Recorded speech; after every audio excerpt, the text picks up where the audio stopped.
Directeur adjoint au CRA, et je leur laisse la parole.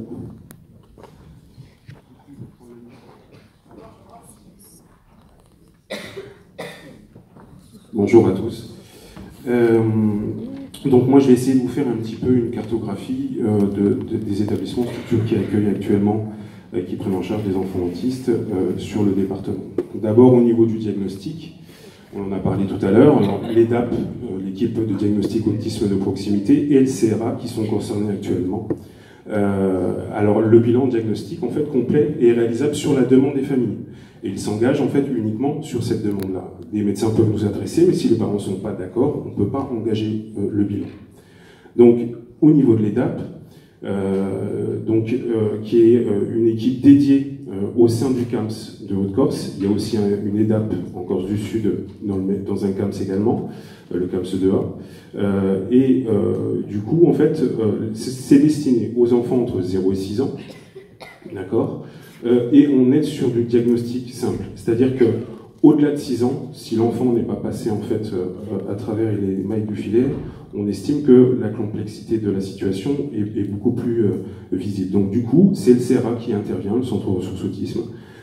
Et là, en fait, on intervient donc pour des enfants et des adolescents et des adultes également, puisqu'on est une équipe spécifique qui s'est créée en avril dernier pour les adultes. Mais en tout cas, au-dessus de 6 ans, c'est le CRA qui intervient et on est souvent beaucoup plus sur des diagnostics complexes. Au niveau de l'EDAP et du CRA, donc on en a déjà parlé tout à l'heure, Cathy Peretti en fait on a déjà parlé, il y a toute une série de consultations et d'évaluations fonctionnelles qui nous aident à poser le diagnostic.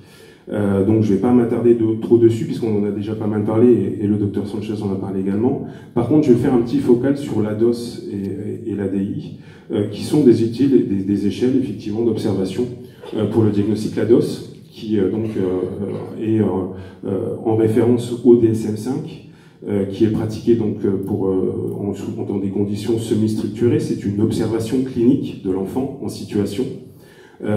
Et cette échelle en fait se compose de 5 modules et le choix du module se fait en fonction de l'âge de l'enfant mais aussi du niveau de langage expressif de la personne. Donc ça veut dire de la personne étant donné qu'on évalue aussi les adultes, donc module adulte, module 4. Voilà.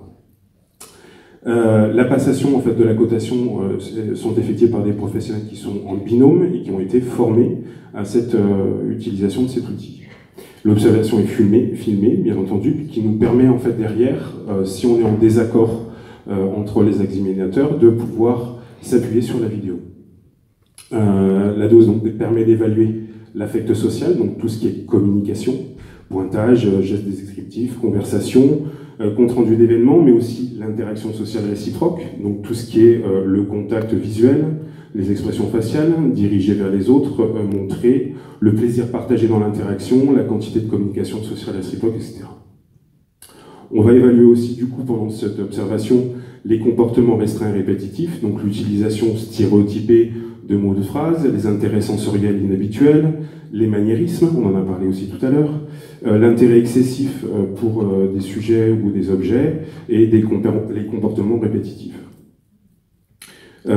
Généralement, en fait, cette observation se réalise pour un petit enfant en fait, entre une demi-heure et 3/4 d'heure, et pour un adulte, c'est sur un entretien qui dure un peu plus longtemps, il faut compter au moins une bonne heure, 1h15, voire des fois un peu plus. Donc l'ADI, qui nous aide aussi, qui est un entretien structuré pour recueillir et évaluer des informations sur l'histoire de développement de comportement et le comportement actuel de la personne, donc des enfants et des adultes bien entendu, chez qui en fait on suspecte un TSA. L'entretien est mené sur le CRA et l'EDAP par un psychologue et il se fait auprès du parent ou d'une personne qui connaît très bien l'enfant ou la personne. Donc ces deux échelles effectivement sont recommandées aujourd'hui et utiles vraiment pour déterminer le diagnostic, sachant que le diagnostic reste malgré tout clinique. Donc derrière, au niveau de l'accompagnement aujourd'hui, qu'est-ce qui se présente à nous? Alors, Du point de vue scolaire, je ne vais pas m'attarder parce qu'il y a tout à l'heure Marcel Léauty qui pourra peut-être en reparler mieux que moi, mais effectivement, il peut y avoir des accompagnements en classe ordinaire avec une AVS ou pas, en unité d'enseignement maternel et en ULIS. Donc voilà, je ne vais pas m'étendre dessus. Par contre, je vais essayer de développer en fait les accompagnements au niveau sanitaire hospitalier aujourd'hui, donc CMP et l'hôpital de jour. Alors au niveau du CMP, c'est un établissement de soins dans le secteur de la santé mentale pour des enfants et des adolescents. D'ailleurs, il y a un CMP ado qui a ouvert avant l'été. Cet accompagnement se fait avec des infirmiers, un accompagnement psychologique, psychomoteur et psychiatrique. Donc la localisation, elle est sur Bastia, mais également sur Corté, Ghisonaccia et Ilros.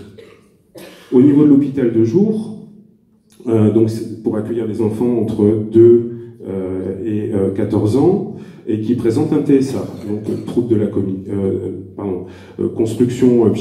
la construction psychique et de la personnalité. Elle a une mission de diagnostic qu'on a accompagnée. Le CRA en fait a formé l'équipe de l'hôpital de jour aussi pour le diagnostic et de soins. Donc approche intégrative, mais ce qu'ils utilisent aussi, c'est la thérapie d'échange et de développement qui est recommandée aujourd'hui aussi par la Haute Autorité de Santé. Donc l'accueil est individualisé sur d'1 à 4 séances en fait par semaine, et la localisation effectivement de l'hôpital de jour est sur Bastia à Tauber. Concernant le médico-social, là effectivement on a le CAMS, l'unité d'enseignement maternel, on va y revenir un petit peu parce qu'effectivement c'est une structure médico-sociale aussi, le CMPP, le CESAD, d'Espoir Autisme Corse, TSA, et l'IME, Centre Flore et le PCPE. Donc on va le détailler un petit peu rapidement. Donc le CAMS, Centre d'action médico-sociale précoce, qui a donc en son sein l'EDAP, qui est en fait pratique en fait le dépistage et la prévention, soins et orientation des enfants de 0 à 6 ans, qui est porteur de difficultés de développement ou de handicap. C'est une plateforme polyvalente. Et l'accompagnement, en fait, on vise l'accompagnement précoce et pluridisciplinaire. Donc la localisation là, on est également sur Bastia et une antenne aussi à Maurienne. Concernant l'unité d'enseignement maternel, donc c'est une classe effectivement issue d'un établissement médico-social.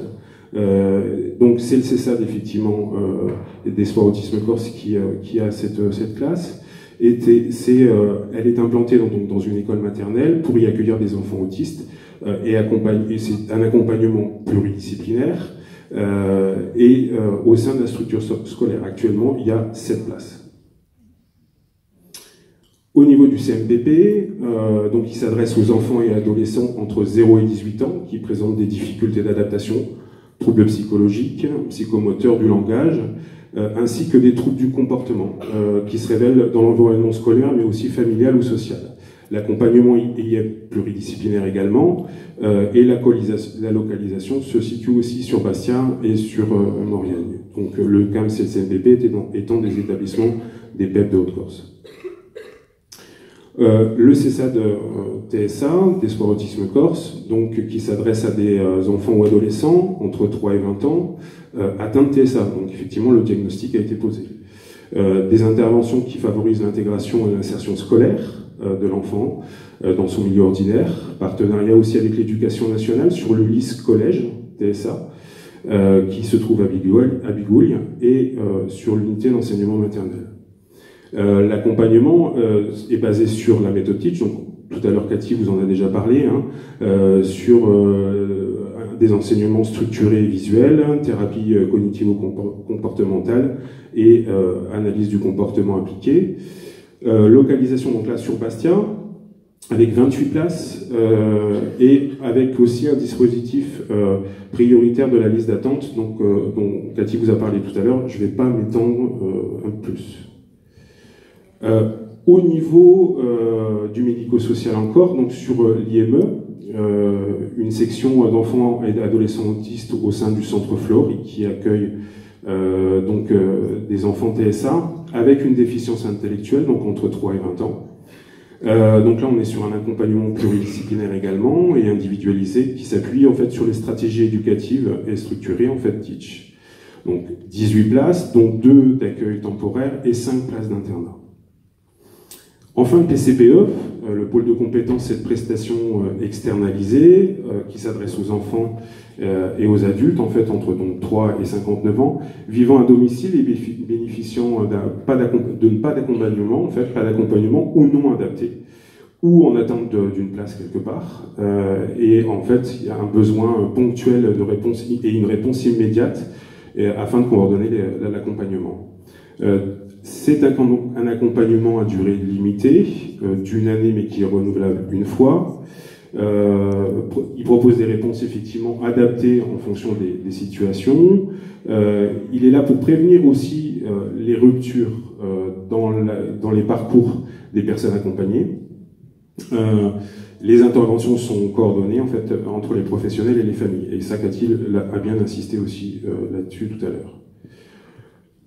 Alors, il y a également en fait une partie à ne pas oublier, en fait on en a déjà un petit peu parlé, c'est effectivement le libéral et c'est le libre choix des familles.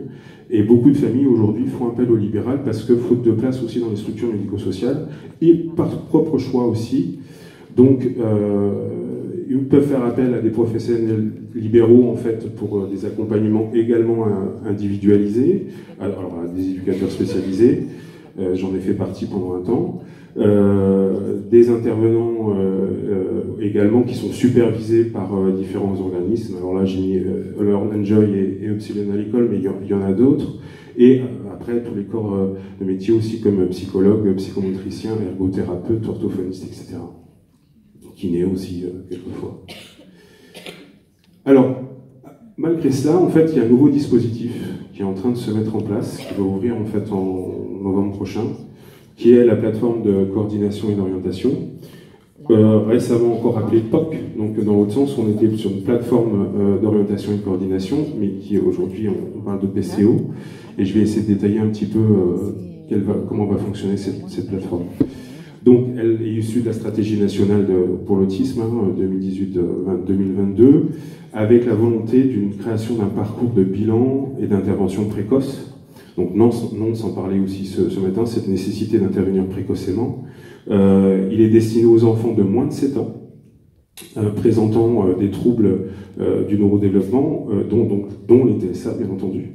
Il vise à accélérer effectivement l'accès des bilans et favoriser, si nécessaire, des interventions précoces pour, sans attendre, stabiliser effectivement un diagnostic et réduire en fait les risques de surhandicap. C'est ce dont on parlait tout à l'heure, intervenir précocement pour éviter en fait le surhandicap.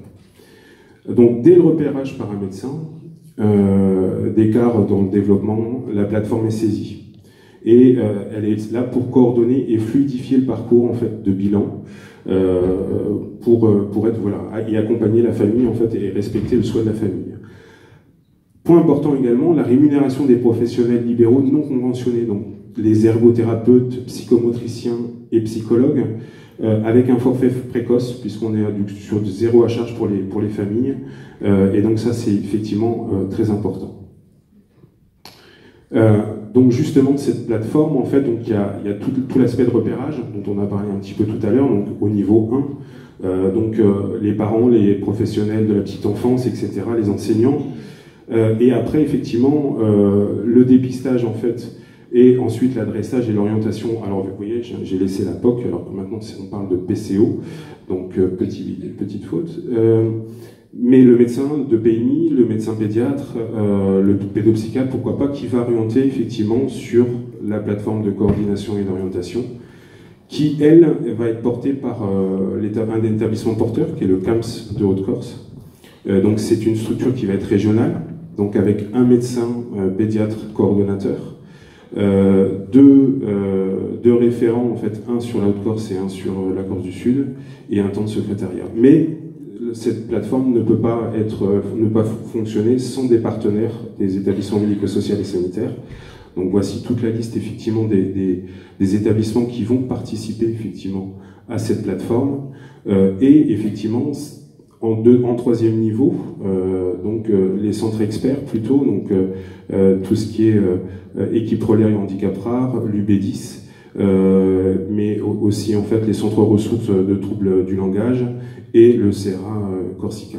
Par contre, effectivement, en cas d'impossibilité pour ces structures d'intervenir, et le choix de la famille, en fait, il y aura une sollicitation des professionnels libéraux, comme on vient de l'évoquer jusqu'avant, avec des professionnels en fait non conventionnés qui seront pris en charge et les professionnels qui l'étaient déjà. Donc voilà un petit peu cette petite cartographie rapide, hein, puisqu'on est sur des temps assez contraints. Aujourd'hui, en fait, en termes d'accompagnement des enfants TSA sur le département. Voilà, merci de votre attention.